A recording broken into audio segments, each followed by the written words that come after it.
How's it going, lads? Welcome back to another video. So there's a lot of controversy going on in the media right now around rebel songs. A couple of weeks ago, the Wolf Tones played Electric Picnic, which is one of the biggest festivals in Ireland, and they played, as they do, quite a few rebel songs. One of those rebel songs was called Celtic Symphony, and this is what all the controversy in the media is about. So as all this controversy is going on in the media about rebel songs, I said, why not do a video on one of the best rebel songs of all time? And this song is very different than any other rebel song in history, because this one is Ireland's national anthem. The song is called the Soldier Song, or in the Irish language, Amhrán na bhFiann. It was written in 1909-1910 by a man called Padraig Kearney. You might know Padraig from other rebel songs such as Down by the Glenside. Padraig was also an uncle of Dominic and Brendan Behan. You might remember Dominic Behan from Come Black and Tans. So all the way back 113 years ago, in the year 1910, Padraig Kearney wrote the original lyrics to this song in the Swiss Cafe in Dublin,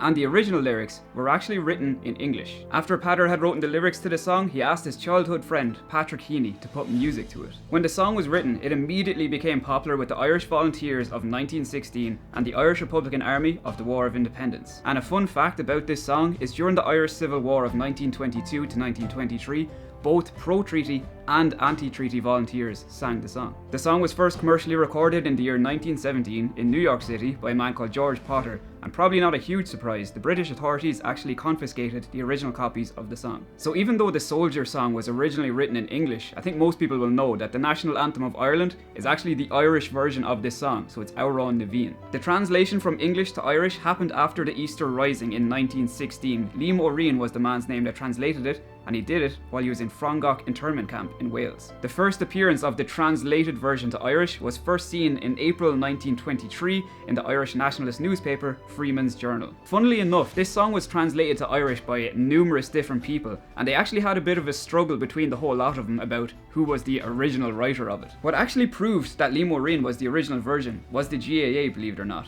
In the 1930s, the GAA started printing in their programs Liam O'Riordan's version. For years, this song was essentially the unofficial national anthem of Ireland, and it was only in 1934 that it was actually officially adopted. I think it's really interesting to think of Amhrán na bhFiann now that there's so much controversy around rebel songs in the media, but only for the Irish Volunteers of 1916 and the Irish Republican Army of the War of Independence and Civil War, well, Amhrán na bhFiann wouldn't be our national anthem, would it? They were the ones that made this song famous, essentially. I think it's just a bit crazy that the Irish media are giving out about Irish rebel songs when our national anthem is an Irish rebel song.